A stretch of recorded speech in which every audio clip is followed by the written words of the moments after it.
E aí, pessoal, vamos dar uma olhada hoje na caixa de ferramentas dos bancos centrais.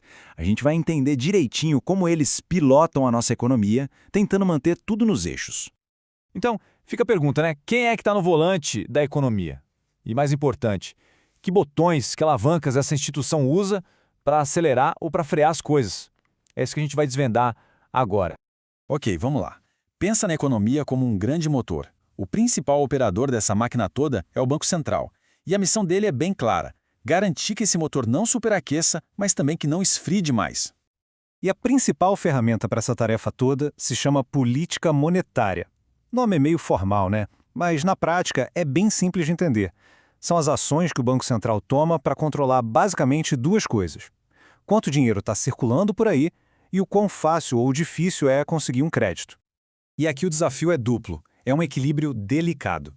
Se a economia está, digamos, muito quente, sabe, com a inflação lá em cima, os preços subindo sem parar, o Banco Central entra com uma política que a gente chama de contracionista, para dar uma esfriada. Agora, se a economia está muito fria, em recessão, com tudo parado, aí ele usa uma política expansionista, para tentar aquecer as coisas de novo. Beleza, mas que ferramentas são essas que estão nesse kit? Vamos dar uma olhada agora nos 3 instrumentos mais clássicos que o Banco Central tem na manga para fazer esses ajustes finos na economia. A primeira ferramenta se chama redesconto. Para simplificar, imagina que é tipo uma linha de crédito de emergência. Sabe, o Banco Central oferece para os outros bancos quando eles precisam de dinheiro rápido. É por isso que a gente diz que ele é o banco dos bancos. E a lógica por trás disso é bem direta. Se o Banco Central diminui a taxa de juros desse redesconto, fica mais barato para os bancos pegarem dinheiro emprestado. Com isso, eles se sentem mais seguros para emprestar mais. Agora, se essa taxa sobe, o custo aumenta para eles e aí, claro, eles pisam no freio dos empréstimos. Ok, segunda ferramenta, os depósitos compulsórios. O que é isso? Basicamente, é uma regra.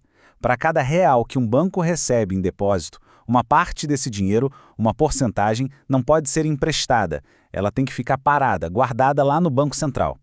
E o mecanismo aqui também é super direto.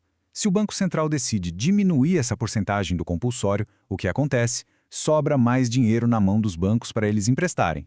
E isso, claro, estimula a economia. Agora, se ele aumenta essa porcentagem, o efeito é exatamente ao contrário: menos dinheiro disponível para empréstimo. Agora a gente chega na terceira ferramenta. E olha, de todas elas, essa aqui é, de longe, a mais importante, a mais ágil. É o verdadeiro botão de controle que o Banco Central usa no dia a dia. A gente está falando das operações de mercado aberto ou, como se diz muito por aí, open market. E o que acontece aqui? O Banco Central basicamente compra e vende títulos do governo. É o jeito mais direto e mais rápido que ele tem de colocar ou tirar dinheiro de circulação na economia. Vamos ver como funciona. Quando o objetivo é esquentar a economia, ou seja, uma ação expansionista, o Banco Central vai lá no mercado e compra títulos públicos que estão nas mãos dos bancos. E como ele paga por isso? Com dinheiro novo. Ele literalmente cria e injeta esse dinheiro no sistema. Agora, e para frear a economia, para fazer uma ação contracionista, é o exato oposto. O Banco Central vende os títulos que ele tem em carteira, os bancos compram esses títulos e o dinheiro que eles usam para pagar sai de circulação. O Banco Central, digamos, aspira esse dinheiro do sistema. Simples assim e muito eficaz. Então, para a gente fechar esse capítulo das ferramentas clássicas, vamos resumir. Para estimular a economia, o que o Banco Central faz? Compra títulos, diminui a taxa de redesconto e baixa o compulsório.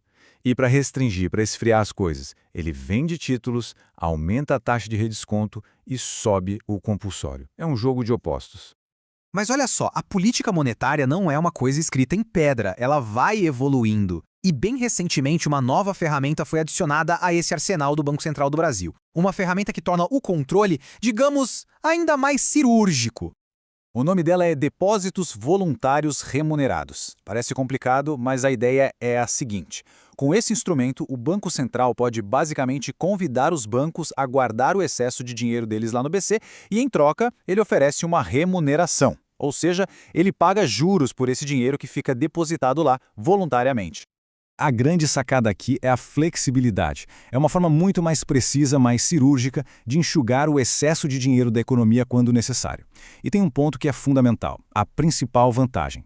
Ao contrário de outras operações, esse método não impacta o cálculo da dívida pública bruta do governo. E isso, acredite, é uma evolução e tanto na gestão monetária.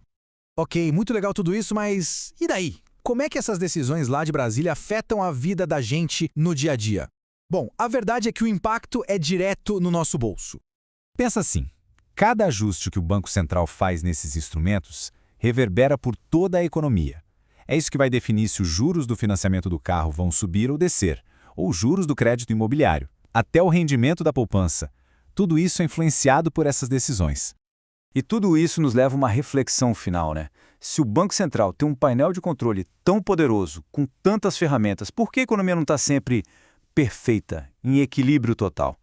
Pois é, isso só mostra o quão complexo é pilotar uma economia.